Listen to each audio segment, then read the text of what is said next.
Ready start.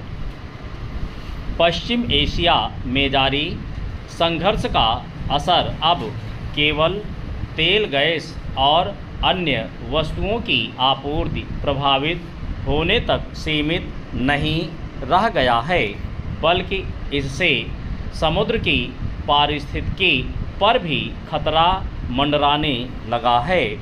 Hormuz जलमार्ग की नाकेबंदी से दुनिया पर आर्थिक असर को लेकर तो आकलन लगातार किया जा रहा है, लेकिन इस क्षेत्र में लंबे समय तक जहाज़ों की आवाजाही बंद रहने से पैदा होने वाले संभावित पारिस्थितिकी नुकसान पर अब तक कम ही ध्यान दिया गया है।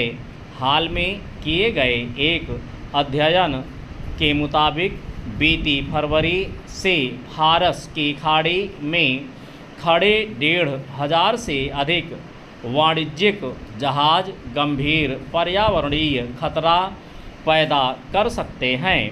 इन जहाज़ों के स्थिर रहने से इनके बाहरी हिस्सों पर समुद्री जीवों और वनस्पतियों की परत जमा हो सकती है।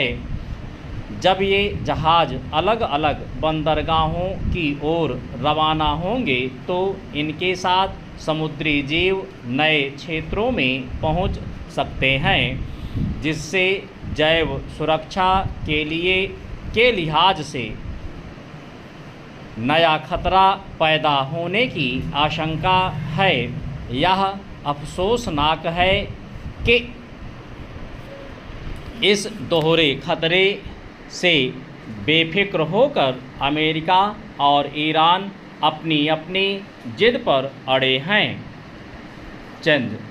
गौरतलब है कि अमेरिका और ईरान के बीच युद्ध समाप्त करने को लेकर अंतरिम समझौता होने के बावजूद शांति वार्ता आगे नहीं बढ़ पा रही है। एक बार संघर्ष विराम सहमति बनने के बाद भी दोनों देशों की ओर से वार पलटवार का सिलसिला जारी है। इसी का नतीजा है कि ईरान ने होर्मुज जलमार्ग को फिर से बंद कर दिया है और इसके जवाब में अमेरिका ने दोबारा पूरे क्षेत्र की नाकेबंदी कर दी है। ईरान ने बीते सोमवार को दो टूक कहा कि जब तक अमेरिका उनकी शर्तों को स्वीकार नहीं करेगा तब तक वह होर्मुज जलमार्ग को फिर से नहीं खोलेगा।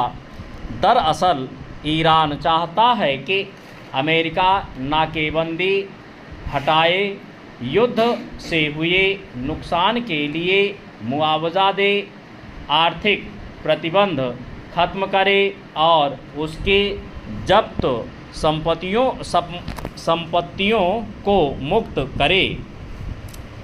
ईरान की इन शर्तों को लेकर अमेरिका कितना गंभीर है, इसका अंदाज़ा राष्ट्रपति डोनाल्ड ट्रंप के उस बयान से लगाया जा सकता है जिसमें उन्होंने कहा कि तेहरान के वार्ताकारों ने अब तक ऐसी कोई मांग नहीं उठाई है।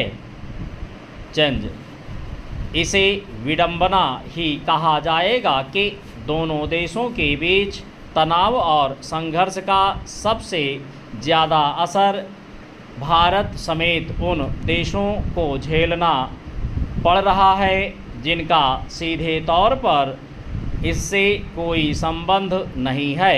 हालांकि पश्चिम एशिया में फिर से शांति कायम करने की जिम्मेदारी दोनों देशों की है, लेकिन युद्ध की शुरुआत चूँकि अमेरिका और इजराइल ने मिलकर की थी, इसलिए समाधान के रास्ते तलाशने का दायित्व भी उन पर ज़्यादा है।